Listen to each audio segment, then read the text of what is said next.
Hey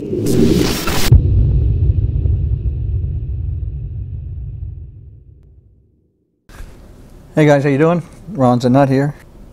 And some of you guys have been asking for a sleeving guide, but I am not a sleeving expert. I have done a few, and all I'm going to do is show you how I strip and crimp a wire, and then I will sleeve a wire, and that's all I'm going to show you. I'm not going to go into a whole cable, but it's because it's just repetitive. So anyway, this is the way I do it. Again, I am not an expert. I don't purport to be one.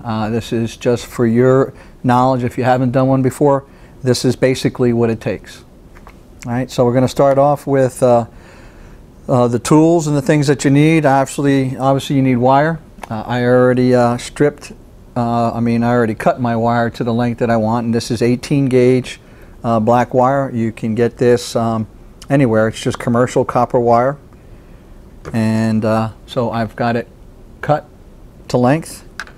And then my stripper, the tool choice that I use for a stripper, this is made by Strip Master, and it has on here, let me see if you can see, right on here it has the gauge of wire. So there's a number of gauges. This one does 16 to 26 gauge wire, and the way this guy works is you lay your wire through here, and I'll show you on camera, but if you have your wire through, as you pull down, it actually cuts and strips the sleeving off the edge of it.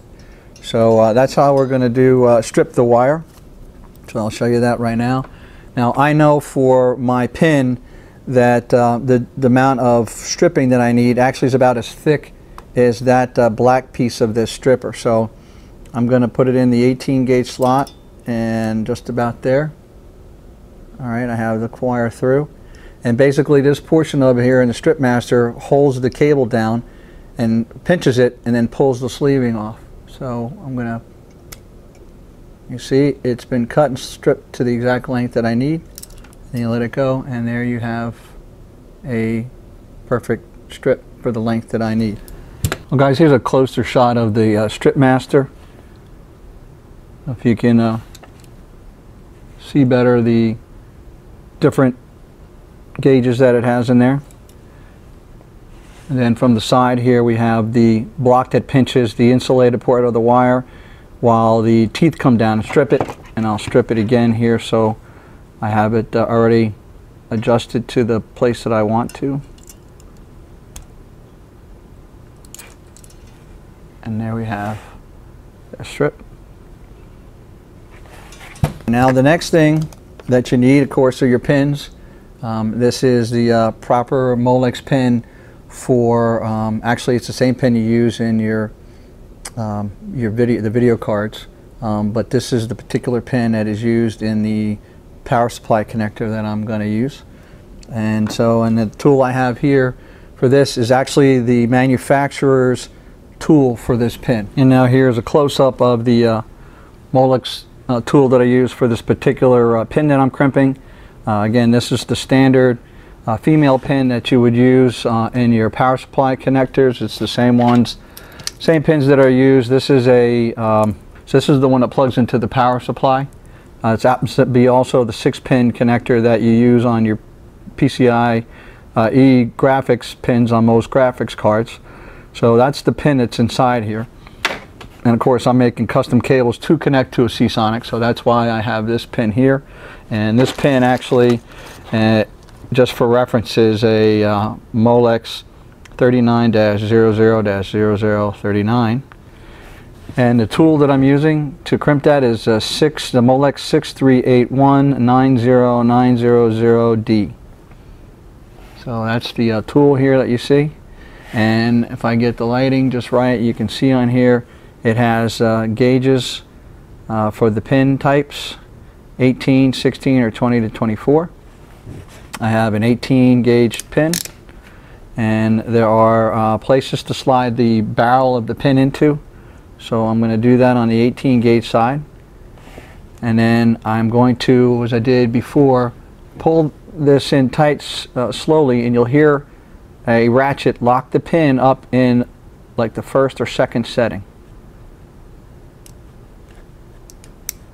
Alright, so that has the pin. You notice I'm not holding it. The pin is still in place and it's ready to be crimped. So now what I do is I take the shrimp stripped wire that I used before, and I'm going to insert it into the tool here and then finish the compression on the handle, and then pull the pin out. And what you'll see here is, hopefully that comes in good, you will see the pin crimped, and what happened is the insulation stays underneath this portion of the crimp from the tool, and then the actual wires from the bare wires are crimped underneath this little section right in here. And so there you have the very strong crimp for a Molex pin. This guy crimped properly, the right pin and the right tool. Now there are many different pins, many different crimp tools. Some are not necessarily designed for the pins, but they will work. But that's just from trial and error. You'll have to know how to insert the pin properly, and you know, crimping it. And ideally, if you're going to get any, I fully recommend tools that have the ratcheting. You know, because they help control your crimp, and that way you're not standing there holding it and trying to get it just right. You can get it locked in, and then it's good to go. And all you got to do is finish the crimp motion. So that is how I strip and crimp a pin for my cable. So next thing, when I get ready to do the sleeving, I'll show you how I sleeve this wire. Alright, so now that you've seen how I strip and crimp my wires, now what I'm going to do is show you how I do the sleeving. Now my goal is to have sleeving that comes out like this, and you notice there's no heat shrink tubing on there at all. This is a heat shrinkless sleeving installation. So this is my goal. I've already done this cable, an 8-pin EPS. I'm going to show you how I do it. I'm using one of these. I did some research, and I found a way that's repeatable, and actually it takes a little getting the technique down, but it's really not that difficult to do, and it actually can be done pretty quickly. So again, I'm going for heat shrinkless installation of sleeving. I have $1 million PC sleeving. That's what this is right here, and I have a piece of heat shrink tubing that I cut. I have a lighter that we're going to need, and you got to get a pink lighter. It's the most important part. And then I also have here a pair of sharp cutters, or you can use scissors. So the first thing I'm going to do is take my pre-crimped cable, and then if you notice right here that I showed you before when I did the crimps, there is the space between where the crimp grabs the insulation and the pins for the connector. So what I'm going to do here is actually apply the sleeving so that it seals inside of that space. Now I don't know if you can see it really good. I'll put some pictures in so that you can see, but right in between, right where the wire gets crimped down, and then you have the area where the insulation of the wire gets crimped, right in that space is the key space for getting the sleeving to adhere in there. So what I'm going to do is first measure out the sleeving. Now using $1 million PC sleeving, the key to that is stretching it really good. So I'm starting the measuring right in the middle in that space, and then I hold it really tight and pinch it, and then I bring it all the way up on this side, and then I take my cutters, and I cut the sleeving off of the spool that I have here out of camera. You can't see. And then what I do is I take a lighter and I heat up the end really quick and taper it down so that you prevent any kind of fraying of your sleeving. And then the next thing to do is take your pin, your pre-crimp pin, and slide it in,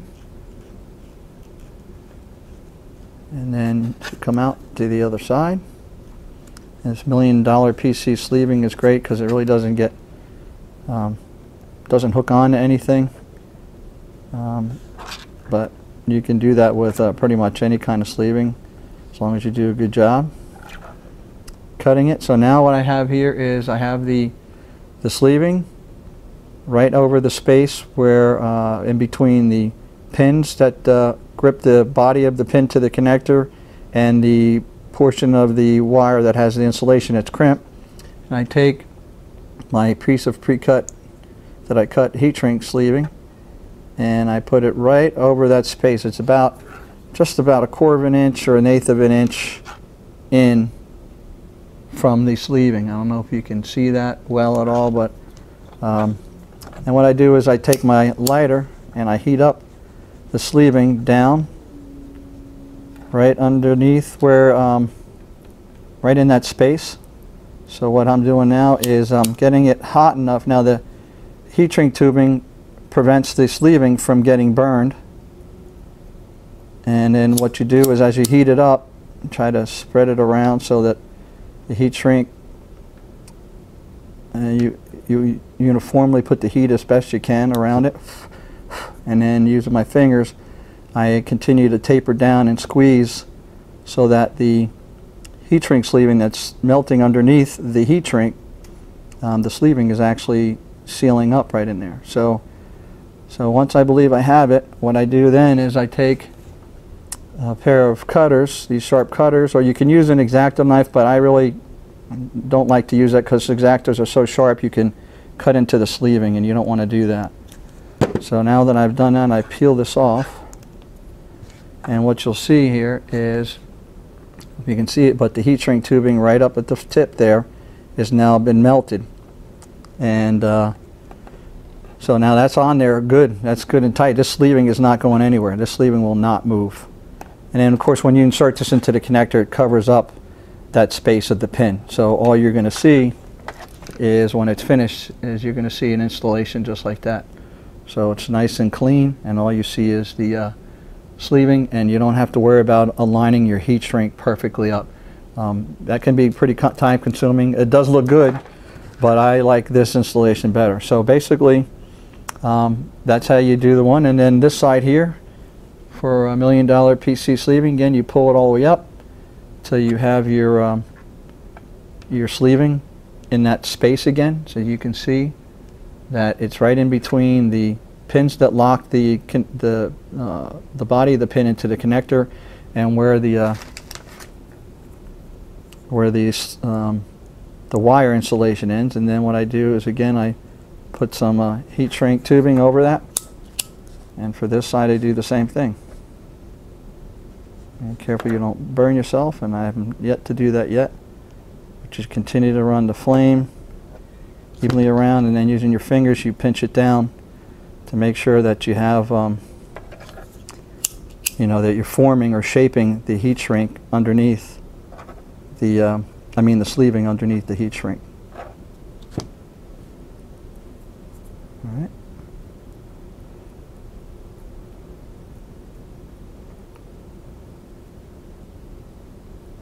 And yeah, and it's cooled down. You can pretty feel it. So now what I'm going to do, just like I did the other side, I'm going to get my cutter here and trim up.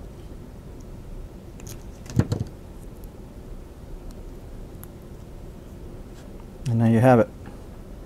You have it like on this side as well. I'll insert some pictures so you can see them up close if this is not coming good on the video camera. And then just to show you, and here what I'm going to do is I'll show you this wire that we just did. That end, you know, you see the melted portion of the sleeving, just so you can see that it's not going to be an issue. I'm going to slide it into this connector. All right, and the connector has the pin in there. And hopefully you can see that you don't see any of the melted portion of the sleeving. So you can melt it down pretty good near the tip there. Obviously you don't want to get too crazy with it, and you notice that most of the time when all of my sleeving when I was on there kind of flared up like this, so I kept heat away from the back end so that I would purposely not, there's no tension to, or need to melt the sleeving back there. You want it up near the front, up by the pin. That's where you want to concentrate the heat. So anyway, that's the way it comes out. So that's how I do heat shrinkless sleeving using $1 Million PC. heat shrink, $1 million PC sleeving.